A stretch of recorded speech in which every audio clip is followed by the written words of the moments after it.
Հաջորդը Էրիկ Շամամյան, համեցեք և նախապատրաստվի հաջորդ ելույթը Արկադի Գաբրելյան, քարտուղարությունից ուրիշ հայտ չունենք։ Խնդրեմ, Էրիկ Շամամյան և Արկադի Գաբրելյան։ Շնորհակալություն, իրականում մի 30 րոպե առաջ է որոշ է ելույթ ունենալ, դա համար երբեք հանրապատրաստից է ներողություն եմ խնդրում, եթե որոշակի շնորհակալություն։ 23 համագումար, որոնք 23-ն ունեցել են կարևոր նշանակություն կուսակցության պատմության, սերնդափոխության, բայց ինձ համար 3 համագումար կա, որոնք իրենց նշանակությամբ հատկանշական են։ Առաջին համագումար 1989 թվական նոյեմբերի 4։ Այդ համագումարը այնքան հատկանշական ու կարևոր էր, որ անգամ պատմության դասագրքերը արձանագրվեց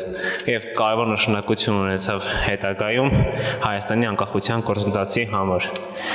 Երկրորդ համագումարը, որ ինձ համար շատ կարևոր էր, դա 2016 թվականի դեկտեմբերի 16-ի համագումարն էր։ Այն ժամանակվա լրատվամիջոցները ես հիշում եմ, թե ոնց էին թիրախավորել կոնգրես ՀԺԿ-ին, ես դե ժամանակ փոքր էի, բայց հիշում եմ, որ արդեն բոլորը Ղարաբաղի հարցը լուծել էին, արդեն քուրարքսի մասին էին խոսում, եկի հոպ Լևոն Տեր-Պետրոսյանը ասում է պետք է Ղարաբաղի հարցը լուծվի, գնանք փոխզիջումների, ինչ արշավ, ինչ թուր ու թվանք թափվեց ՀԱԿ-ի վրա, դրա հետևանքը եղավ 25,000 ձայնը։ Եվ երրորդ համագումարը իմ կարծիքով որ դերակատարությամբ շատ կարևոր է եւ ամենակարևորն է դա սա է։ Գիտեք, ՀԱԿ-ին ասում են էլ ողջախոհության ջրակը վարպահող ուժ, էլ ռեալ ուժ, ինչ բնորոշում ասես կա։ Ինձ համար ՀԱԿ-ը այն ուժն է, որը օրակարգը ստեղծա։ 2016 թվականին բոլոր ուրիշ բան են ասում, ՀԱԿ-ը իր օրակարգը առաջ բրդեց ու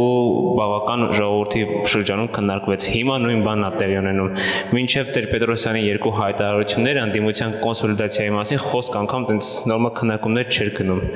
Ես ինքս եմ տեսել, թե Լևոն Զուրաբյանը այս 2-3 տարում ինչ ծանր աշխատանք է տարել, որպեսզի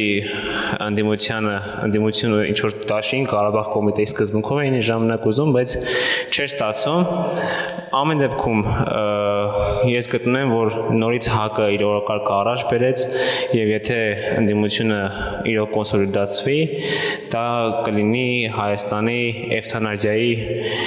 վերջը։ Այսքանը շնորհակալություն, որ լսեցիք։ Պայքար մինչև վերջ։